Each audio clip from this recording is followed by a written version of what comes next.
A paz do Senhor, meus irmãos, todos bem, todos felizes? Aqui é o professor Tiago Nascimento, chegando com mais um vídeo de preparação de subsídio para a classe de adultos.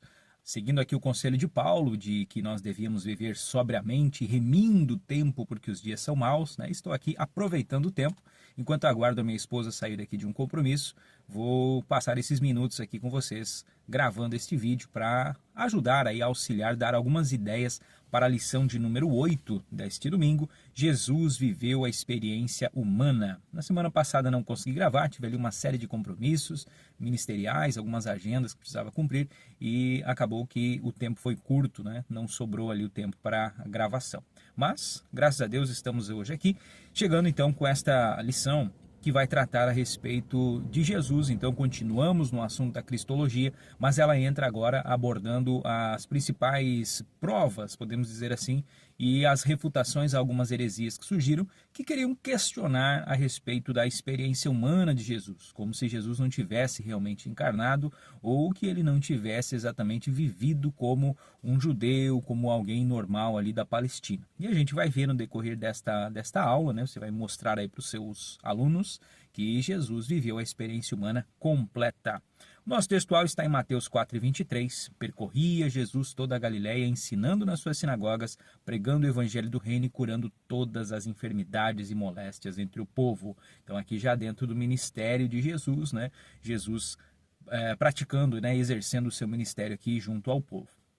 Verdade prática, o Senhor Jesus Cristo teve vida social, amigos, parentes, interagia com as pessoas e era conhecido dos vizinhos e moradores de Nazaré, onde fora criado.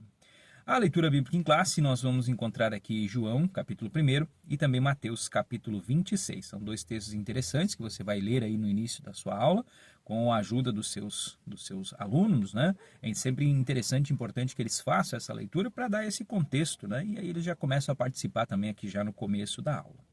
Depois, amados, nós temos o primeiro tópico que traz a experiência humana no ministério de Jesus. E aqui é bem interessante, trago até uma sugestão aqui que você poderia trabalhar dentro dessa visão de metodologias ativas. Esse tópico vai tratar a respeito dos fariseus, dos saduceus e dos herodianos, que seriam aqui os principais opositores de Jesus, né? Que eram grupos sociais, religiosos aqui do tempo de Jesus, com os quais Jesus teve diversos problemas, né? Vários debates aqui, Jesus se envolveu com eles.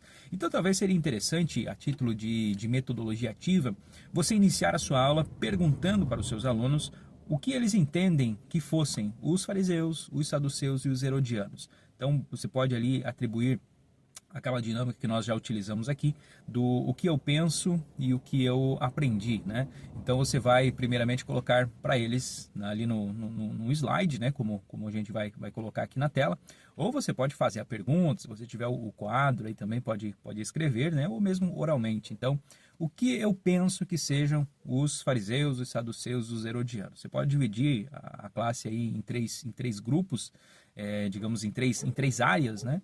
E aí você pede então para que as pessoas de determinada área, né, determinado banco ali, eles vão falar sobre os fariseus, os outros sobre os saduceus e os outros sobre os herodianos. E aí você pede que eles escrevam, e isso é sempre interessante que seja escrito, né, para ver depois essa comparação. E na sequência você faz o tópico. Então deixa ali um minutinho ou dois para que eles escrevam, né, quem foram os fariseus, quem foram os saduceus e os herodianos, e você vai para o tópico. E aí você apresenta aqui tudo aquilo que você já tem preparado. Você vai mencionar então ali a respeito dos fariseus como aqueles que são os separados, né? Os que se consideravam então mais santos, os mais cumpridores, os mais zelosos ali da lei. Pode inclusive mencionar aqui o exemplo, né, que o apóstolo Paulo, por exemplo, fazia parte dessa seita aí do grupo dos fariseus. E você pode então utilizar também os subsídios que estão ali no livro de apoio. Eu vou deixar aqui um trechinho passando aqui na tela. Você pode então também fazer uso, né, dessa definição ali conforme o comentarista trouxe no livro de apoio. Em seguida, você menciona então a respeito dos saduceus. Os saduceus, eles têm aqui o nome derivado de Zadok, que era o sumo sacerdote, então aqui na época do Salomão.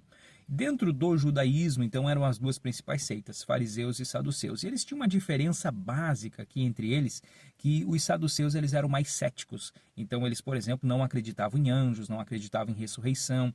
Eles eram, digamos assim, mais coerentes assim com uma visão racionalista, né? Uma visão cética mesmo, creio que seja essa a melhor palavra que os define. E Jesus, conhecendo esses detalhes, né, entre fariseus e saduceus, algumas vezes a Escritura vai nos mostrar que ele faz uso dessa rivalidade entre esses dois povos para fugir de situações embaraçosas ali, quando queriam prendê-lo, quando queriam apedrejá-lo. Então ele apela a isso, né? Há aqui uma menção de um relato do Evangelho onde isso aconteceu, né? Paulo também vai fazer uso disso quando estava perante o Sinédrio. Então veja, Jesus conhecia os meandros aqui da religiosidade judaica.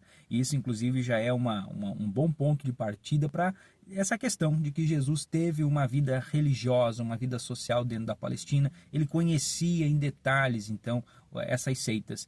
E não apenas conhecia, como também conseguia, então, fazer uso disso a favor do seu ministério quando foi necessário.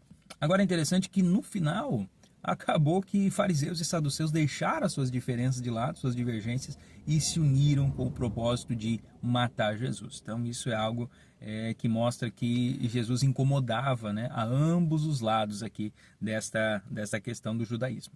E por fim tem o grupo dos herodianos, que eles eram apoiadores da dinastia de Herodes, uma espécie de marqueteiro, diz aqui o comentarista, que estavam ali mais na questão política do que na questão religiosa. E Jesus teve problemas com eles, então, embates com eles, mas por um outro contexto, né? Pela questão aqui econômica, pela questão política, e não exatamente pela questão religiosa, como tinha sido com fariseus e saduceus, né? A questão dos impostos aqui, por exemplo, que o comentarista destaca. Por quê? Porque os herodianos eles eram nacionalistas, e Jesus, dentro daquela visão, né? Dai a César o que é de César, dai a Deus o que é de Deus, Jesus não compactuava com isso, apesar de ele ser o Messias, apesar de ele ser o Cristo, queria restaurar, né, o reino de Davi, ainda assim o reino dele era um reino diferente, um reino eterno e não aquele reino nacionalista, né, que os herodianos aqui estavam buscando, né? Não foi o Messias que o povo queria, né? O povo imaginava que seria um libertador, que ia acabar com o Império Romano, ia trazer novamente uma independência, que uma liberdade para o povo. Não foi isso. Então Jesus ele veio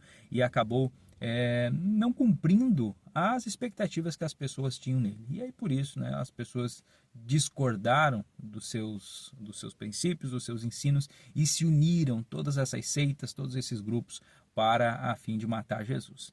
Então, esse ponto aqui, meus amados, seria interessante isso, né, enfatizar, porque são palavras que a gente muitas vezes usa, né? Inclusive fariseu virou um xingamento hoje, né, nos nossos dias, né? Para certas atitudes, para certas pessoas. Então, talvez seja interessante você trazer essa dinâmica no início da aula, né, pedindo para que os seus alunos digam quem são os fariseus, quem são os saduceus e herodianos, e aí depois do estudo do tópico, você retoma aquilo, né? E agora? Né? Escrevam aí o que vocês aprenderam a respeito de fariseus, saduceus e herodianos. É a mesma coisa? Aquilo que vocês sabiam continua sendo o mesmo conhecimento? Ou vocês acrescentariam algo a mais? Essa dinâmica vem dentro daquela visão das aprendizagens visíveis, né, para mostrar para eles que a aula da EBD ela também vai trazendo novos conhecimentos, né? Mas para isso é importante que você realmente traga conhecimentos novos, né? Se prepare para que o seu aluno perceba então que a aula está acrescentando ali ao conhecimento dele. Então essa seria uma primeira sugestão aqui de uma metodologia ativa que você pode fazer já no primeiro tópico.